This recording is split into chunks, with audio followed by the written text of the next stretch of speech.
morning mga master. Kami ay mag-field sa Judol.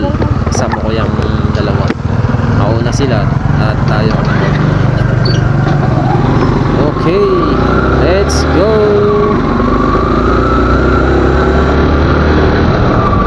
A few moments later.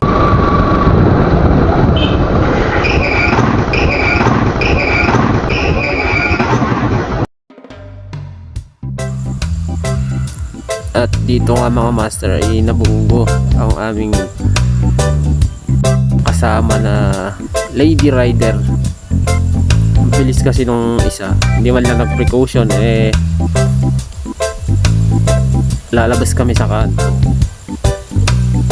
Sa mga ganitong lugar sana naman, sa mga kapwa nating rider, pagka approaching na sila sa kanto, dapat mag-precaution kasi hindi natin alam kung may biglang lalabas o ano man.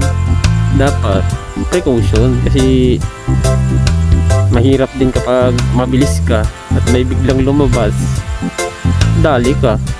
Kung hindi ako ang mamatay, makapatay ka, di ba? Lesson learned na lang mga master sa mga kasama nating rider na lumalabas araw-araw.